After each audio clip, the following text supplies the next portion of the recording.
출애굽기 성경의 두 번째 책입니다. 이야기는 창세기에부터 연결되는데요. 아브라함의 손자 야곱이 70명의 대가족을 이끌고 이집트에 갑니다. 야곱의 11번째 아들인 요셉은 이집트에서 두 번째로 높은 지위에 오르게 되고 기근 중에서 그의 모든 가족을 구하게 됩니다. 이집트의 바로왕은 요셉의 가족들에게 안전한 피난처인 이집트의 고센 땅에서 살기를 제안합니다. 마침내 야곱은 이집트에서 죽고 요셉과 다른 형제들도 다 죽게 됩니다. 400년 정도가 흐르고 출애굽기가 시작이 되죠. 출애굽이라는 이름에서 보듯이 전반부는 이집트에서 일어나는 사건이고 후반부는 시내산에서 일어납니다. 이 영상은 출애굽기의 전반부를 다룹니다. 400년이 흐르고 이스라엘이 생육하고 번성하여 온 땅에 가득하였습니다. 이 구절은 에덴 동산에서 하나님께서 사람에게 주셨던 복, 창세기 1장 28절을 되풀이하고 있습니다. 이것은 우리에게 중요한 성경의 사건을 떠올리게 하죠. 인류는 죄와 반역을 통해 하나님의 복을 상실했습니다. 하나님은 아브라함의 가족을 선택하시고 그들을 통하여 온 세상에 하나님의 복을 재현하려고 하십니다. 그러나 이스라엘을 복으로 여기지 않는 바로왕은 날이 갈수록 증가하는 이스라엘 자손들을 권력을 위협하는 세력으로 여깁니다. 그래서 바로왕은 하나님의 복의 근원인 이스라엘 민족을 멸망시키려고 합니다. 마치 창세기에 기록된 하나님의 복을 반역한 인류처럼 말이죠. 바로왕은 이스라엘 민족을 노예 삼아서 학대하며 어려운 노동으로 생활을 괴롭게 합니다. 그리고는 히브리 남자아이가 태어나면 나일강에 던지라고 명령합니다. 바로왕은 성경에서 최악의 인물인데요. 바로왕의 왕국은 하나님께 대항하여 반역하는 인류의 전형을 보여줍니다. 바로왕은 자신의 유익에 따라 선과 악을 재정의하고 심지어 무고한 아이들을 살해하는 것이 자신에게 선한 것이라고 여깁니다. 이집트는 창세기의 바벨보다 더 악한 곳이 되죠. 이제 이스라엘은 새로운 바벨에서부터 구원해달라고 울부짖고 하나님은 응답하십니다. 하나님은 먼저 바로왕의 악을 바꾸어 사용하십니다. 남자아이를 낳은 이스라엘 엄마가 갈대 상자에 아이를 넣어 나일강 갈대 사이에 둡니다.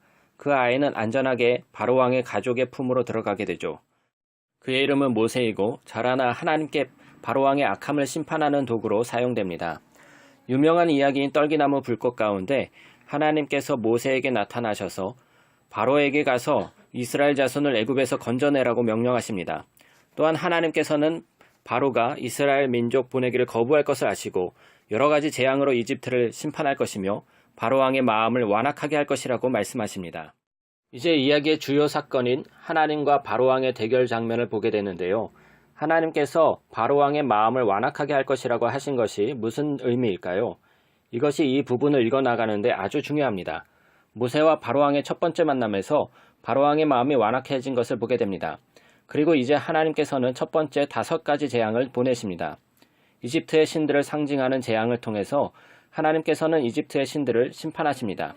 그때마다 모세는 바로왕에게 가서 이스라엘 백성을 가게 해달라고 요청하죠.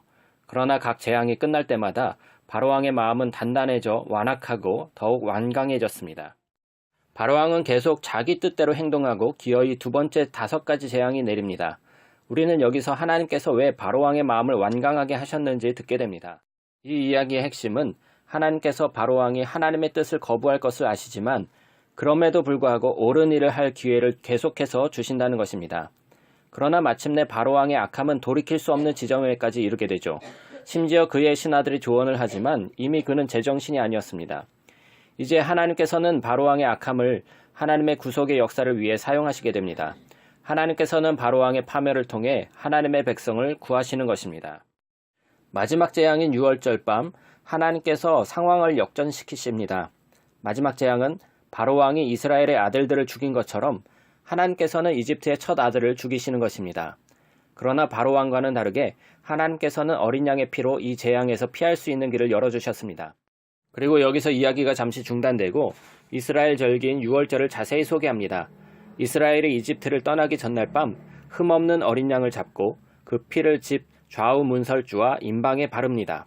그러면 마지막 재앙이 온 이집트를 뒤덮을 때 어린 양의 피로 덮인 집은 지나가고 그 아들은 살게 되죠.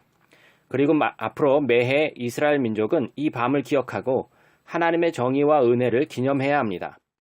그러나 바로왕은 그의 자신감과 반항으로 인해 그의 아들을 잃고 마침내 이스라엘 민족을 이집트에서 나가라고 합니다. 그리고 이스라엘 노예들은 드디어 이집트에서 탈출하게 됩니다. 그러나 얼마 가지 않아 바로 왕은 마음을 바꾸고 군대를 이끌고 이스라엘 민족을 쫓아가죠. 이스라엘 민족이 홍해를 안전하게 건너고 바로 왕은 파멸의 길로 접어듭니다. 그리고 이 출애굽기의 이야기를 찬양의 노래로 부릅니다. 바다의 노래라고 하는데 여호와께서 영원 무궁하도록 다스리신다고 선포하며 하나님의 나라에 대해 시를 써갑니다. 즉 하나님께서 어떻게 세상의 악을 다루시는지, 악의 노예가 된 사람들을 어떻게 구속하시는지 보여줍니다. 또한 하나님께서 약속의 땅으로 그의 백성을 인도해 가시며 하나님께서 그 가운데 함께 임재하며 살아가신다고 노래합니다. 이 찬송시는 하나님께서 그의 백성들의 왕이 되시는 것이 어떤 것인지를 보여줍니다. 이 찬송시를 마치고 이야기는 다시 시작되는데요. 이스라엘 민족은 시내산으로 가는 광야의 여정을 시작합니다. 그들은 배고프고 목이 말라서 모세에게 불평을 하고 심지어 그들을 구해내신 하나님께도 원망을 하며 심지어 이집트의 시절이 좋았다며 그리워하기까지 합니다. 그건 정말 말도 안 되는 얘기죠. 그러나 은혜가 많으신 하나님께서는 광야의 이스라엘 백성들에게 음식과 물을 공급하십니다. 그러나 이 이야기들은 어두운 그림자를 드리웁니다. 그리고 이런 의구심을 갖게 하죠.